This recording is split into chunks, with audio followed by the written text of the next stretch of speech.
Welcome back to the channel, everyone. Captain C.A. Richardson here of FlatsClass, and today we're going to talk about, do big baits catch bigger fish? Well, here's my thoughts. Many anglers fall into a routine. They rely on confidence baits that never seem to let them down. What are those confidence baits, or examples of some? One would be like the Little John, or a 3-inch paddle tail, quarter-ounce gold spoon, maybe the reliable Mirrolure. These are all perfect examples of lures that catch fish, but do they catch the desired fish? Today, we're going to answer that question, because if you step up the bulk of your profile and extend the length of that profile just a little bit to give it a bigger signature in the water, will it make a difference? Well, we're going to test that theory out. I call it the big bait theory. So right now, let's jump on the boat. Actually, we're jumping on Rick's boat, one of my old friends, and let's go fishing, and I'll be back here and we're going to talk about it. All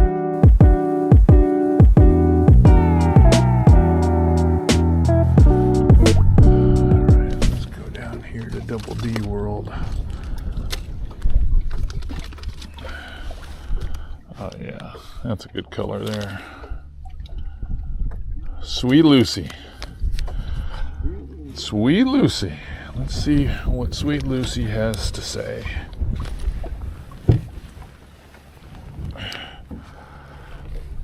This guy knows trout fishing right here.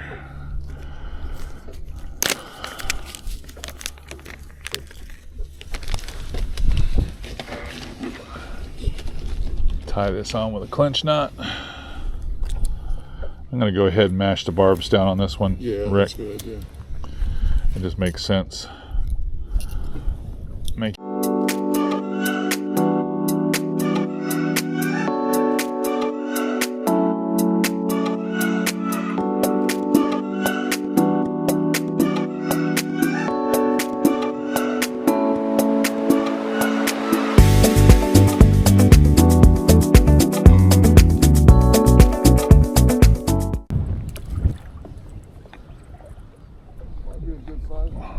Yeah, pulling good. Pretty hard.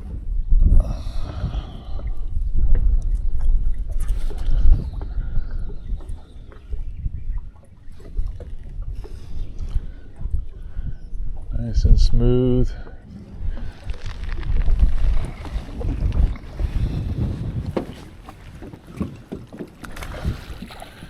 No slack in the line, because those are barbless hooks now.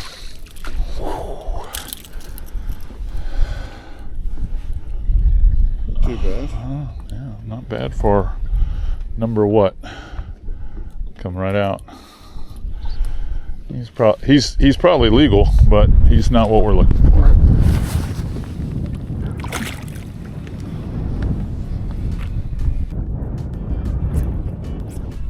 Look at that. Stroking them. That's 2 in a row. Feels like a little bit bigger fish. Yeah. Nice and smooth. Nice and smooth. You caught him at the end of the cast. Who says long distance casts don't mean anything? Cover a lot of ground. You covered some ground there. He was out there like Willie Mays. Another nice one. Couple of them in that 17 plus range. The old Double D. That's a bigger one, bud. Oh yeah, it's a lot nicer fish. Wow. Whoa, whoa, whoa. Look how fat that one is. I got my leader tied up in me.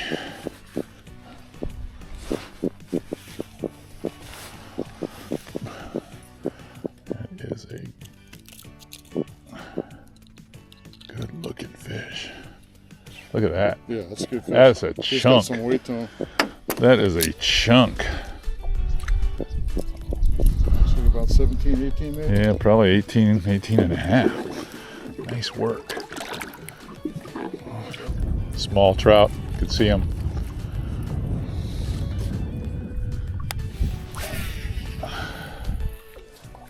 Gonna get them on this one.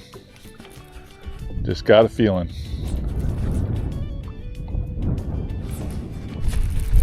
Yep.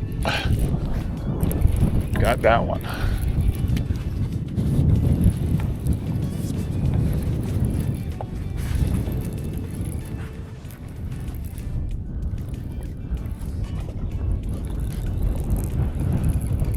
Oh yeah, better fish too, man.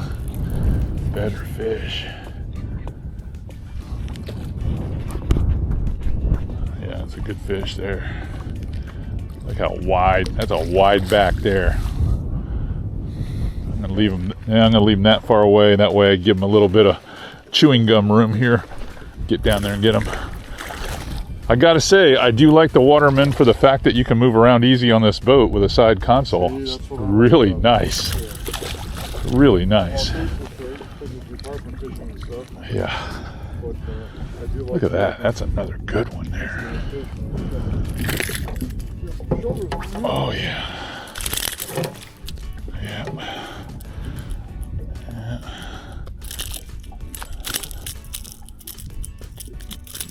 The chewing gum effect of the fluorocarbon line though really helps.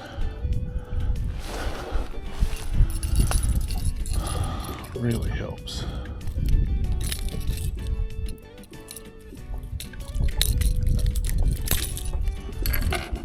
Another one. That one's probably only about 16 and a half. Yeah. Still. Off he goes.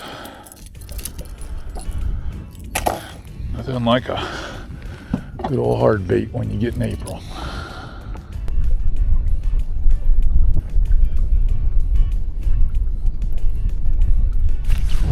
God dog, boy, he hit that thing.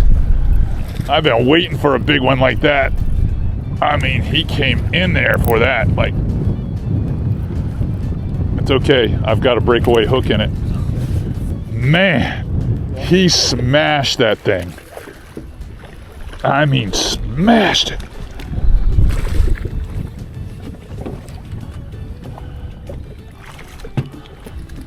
That was a good one. That's a nice one. Whew.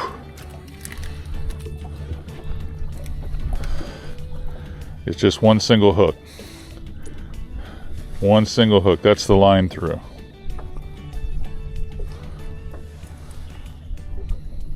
That's a solid fish there. Solid. He's fat. Oh yeah. That's 8. It's probably 18 and a half. Whew. I'll fix it. Got it? Yeah, got it. We'll line through Mullotron. Work on that. I've been waiting to crack one with this thing. I mean, it just whack, just whack. You might have to make 100 casts to get it eat, but when you get one, yep, they get it all. It's like, oh, look at that thing. Looks like a mullet. I felt like I wanted to add a little transition in the middle of this action. As you can see, we are having a stellar first half of the day out front fishing for these speckled trout with the Texas version of the Mirrolure XL. Now, this is a J. Watkins series, the Double D, and they have been fantastic all winter and all spring, producing really nice fish. And they are a ton of fun to fish with. But the days, in fact, this is a 2-day trip, so I'm going to show you part 2 here in a little bit. But when we're out there fishing this style and we're dealing with that kind of wind, it was starting to get kind of uncomfortable. And we were in the young flood when we were out front, but finally that flood tide started moving in and allow us to get into the back and get out of the wind. And when we went back in the back, we struggled a little bit until we found some redfish. So I'm going to send you back to this redfish catch, and then we're going to talk tackle.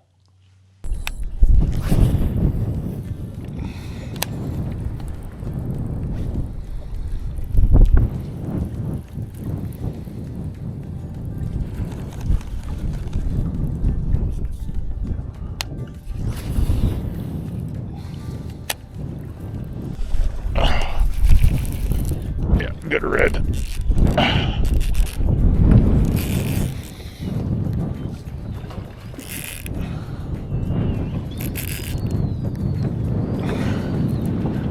I mean, he hammered that Mulletron.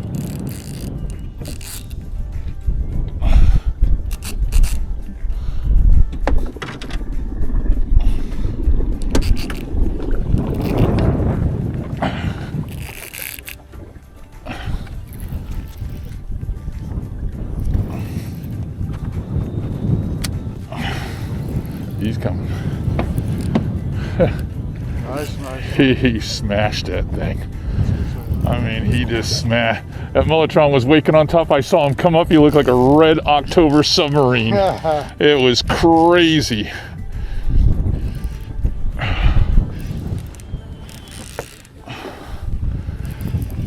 About jerked a rod out of my hand. He took the stretch out of the fluorocarbon line like that. Yep. Oversized for sure.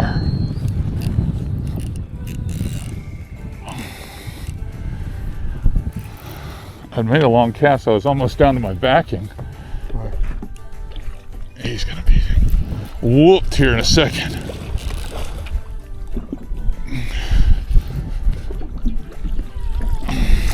Woo! That's a toad. Nice. That is a toad. Let's get you a picture with him. Whew. Let's Wow. get you a picture with him. The old Mulletron. Right there, right in the corner. Right in the corner of the mouth. Okay, where's your I got it in my back pocket. Here, I'm gonna grab a hold of this beast. And I'll hand you my. Here, I'm gonna take your picture. Yeah. All right, hold on, let me get around here so we don't touch on the water.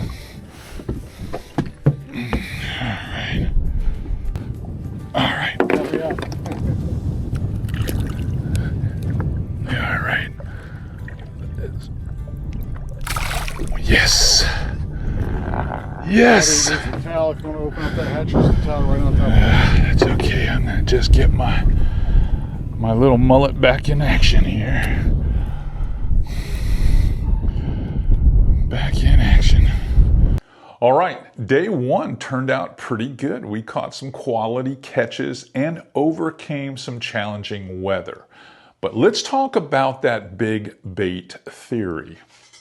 What does it really offer anglers? Number one, it's gonna offer you a bigger signature in the water, more drawing power. If you've watched this channel, especially this winter where I'm talking about Ned rigs and I'm talking about stick baits and things that you have to throw close together and cover the water very methodically. With these bigger baits, the theory is you save a lot of time because you don't have to keep the casts so close together. You can spread them out because they're so visible for predator fish from a distance, especially in the spring when we haven't had a lot of rainfall. They can see them a long way off. So bigger signature, more drawing power. 2 longer casts. That's right. If you've got a bulkier, heavier bait, you're going to be able to extend your casting distance. 3, it eliminates nuisance fish. That's pinfish, small snapper, little fish like that typically would be striking the bait, even ladyfish. There are lots of times, unless the ladyfish is on the big side, they kind of shy off these bigger baits. And then lastly, do they catch bigger fish? Yes, I tend to believe that bigger baits do lend themselves more appealing to alpha-sized fish for sure. But I've caught plenty of 18 and 19-inch redfish on big 4.5-inch mulletrons like this. So I know it's possible to catch smaller fish on bigger baits. But you do, in general terms, percentage-wise, catch the larger fish. Now, let me explain real quick what we were using. So I don't have any examples of the Texas Double D packaging other than these little clips that I'm going to overlay on this, but basically it's a Mirrodine XL. And the XL weighs about 9/16. This bait's over 3 inches long, and it has a much bigger flash than its smaller counterpart, the standard Mirrodine, which is the 17. So if you want to step up to 27s or even the 37 size, which is the extra large, this is the time of year to do it. And as long as you're not flashing them extremely quick and it's just pop, pop, and you'll notice when I was working mine where I'd snap it, and then I would stall, not even move the handle, and then snap it, and then take a little slip, snap it, stall. That hard stop is when a predator, especially a trout, will smash it. Now, yes, I was using, different equipment than Rick was, but Rick's equipment, and he caught the lion's share of the fish that morning, he was using a 7-foot medium fast action Fitzgerald Aquafin rod. We had about 4.5 feet of 15-pound fluorocarbon leader, and then we put about an 8 to 10 inch piece of bite tippet that weighed about 30 pounds, and that's just because this time of year, there's a good chance that you're going to encounter snook out there, and if you do, you want to be ready for them.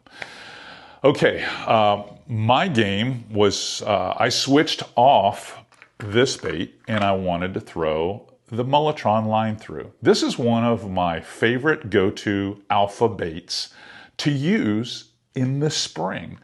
It throws a big signature in the water. It floats high. I rarely get it hung up. It's single hook.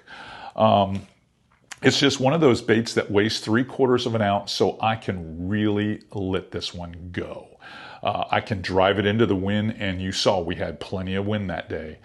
So for me, even using, as you noticed, I was using fluorocarbon line on my reel, even using fluorocarbon where I really got to crack them, this was adequate. Did a great job. And it caught some pretty big fish. All right, back to day 2 action. We're going out of the Homosassa River on this day, and we made a run to a completely different area on much lower water with the wind switch. You'll see. Go check it out. It's beautiful.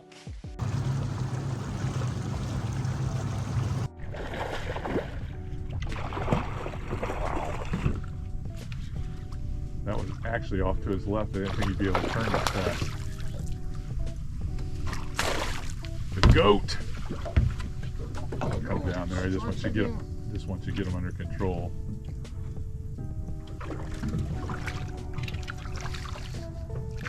Nice fish, man. Yep. Okeechobee crawl.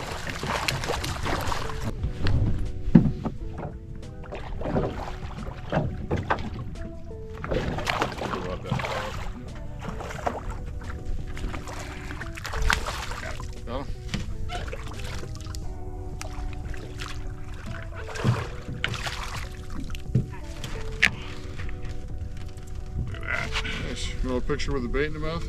Yeah, that's exactly what we're gonna do. Hold the rod too.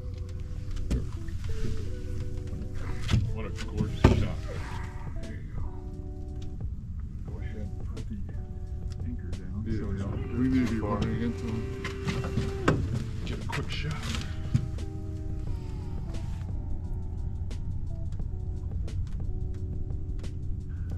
Nice. All right, Rusty.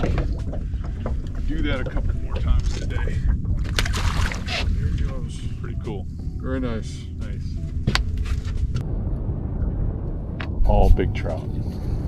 They're right in front of you. They're going 12 o'clock, straight in front of you. You're behind them. They went right. A lot of fish in here, dude.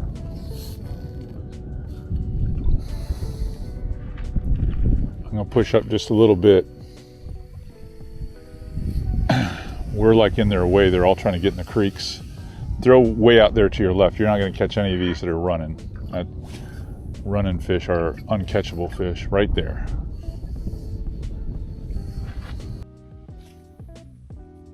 Perfect cast. Bring it. Bring your rod to your left a little. Let it fall. Nope, didn't see it. You're right in at 6 o'clock where he can't see you.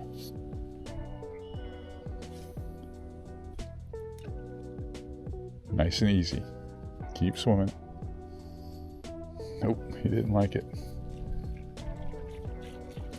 It's not their time. 2 reds.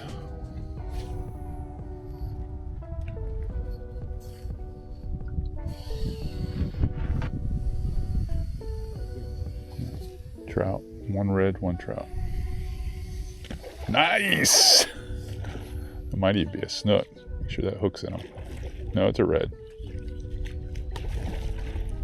Nice. I see.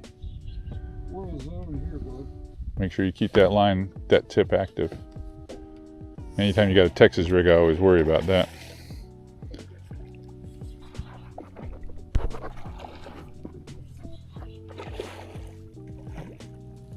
Oh, some here. Yeah. Oh, look at this. Oh, I know. I'll let you get him under control before I put that. All right, I'm going to put the power pole down. I just wanted you to have him kind of under control.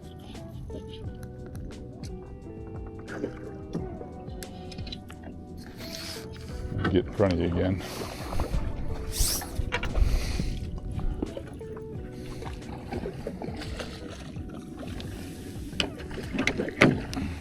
Coming to you.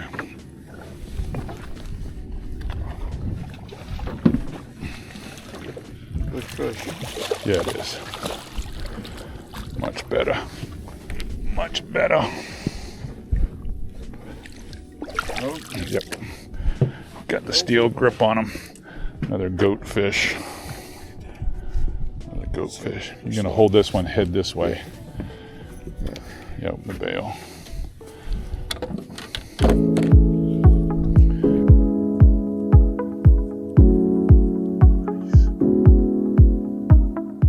All right, day 2, obviously, Rick got even with those redfish on day 2, and they were spooky. We were fishing crystal clear water. Water temperatures had dropped a little bit overnight. Just to give you some context, water temperatures had been closer to 80 degrees. I mean, we're getting ready for tarpon season here on the Nature Coast. And they had dropped down to the low 70s. A big drop like that usually turns fish off. You also notice that there was a lot of push poling in day 2 because there had to be. There was no water. We were fishing a zone that is very shallow to start with and a little risky for a guy with a brand new Hells Bay Waterman because thought we'd put some new scratches in that gel coat of Rick's, but somehow we managed not to do that, or not too much. That skeg might have touched the bottom a few times. Sorry, Rick. But other than that, we did a really good job creeping around some of those rocky zones.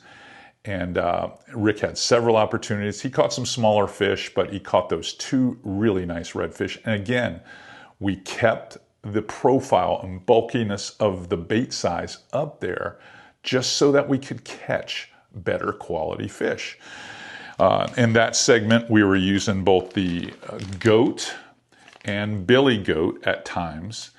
And these baits fish really, really well on a Z-Man piece of terminal tackle called the Pro Bullets. What's nice about the Pro Bullets is the jig head in these things is amazing. I'm going to tear this package open so you guys can take a look at it. It not only gives you the ability to, and these are the 3/16 size, but check out the head on that. See how the line tie is incorporated in the head itself, okay? That allows this to move over that rock and negotiate grass so much easier without getting hung up. And the hook still has plenty of gap here, all right? Super sharp, plenty of gap here, so you don't miss too many. Now, you do have to hook set fish when you Texas rig them at any time. And when you're using lighter action rods, it's really important, especially if you stick them at the end of your cast. You're going to have to take all that slack out, even with braid. So Keep that in mind anytime you're Texas rigging. In fact, that's why I use a lot of medium heavyweight rods that are fast when I Texas rig with casting gear, just so that I get that penetration. Because a lot of the Z-Man baits are so compressible, you can bury the hook point inside. With plastisol baits, you have to put the hook on the top of the bait so it's exposed. You're like, oh, that's a great idea. Not always. Because what happens is, you notice as you cast, you get this little gap because you can't keep it exposed for very long, and it collects grass between the bait and the point of that hook. And you're working a bait that's fouled half the time that you're fishing, which means that half you're not catching fish at all, just to let you know.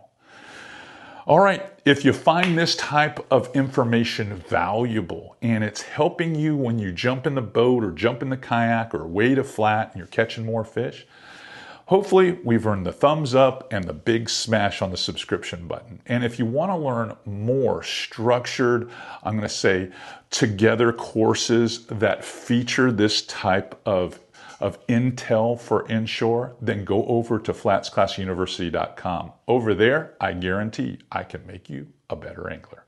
That's all I've got for today. See you back here tomorrow.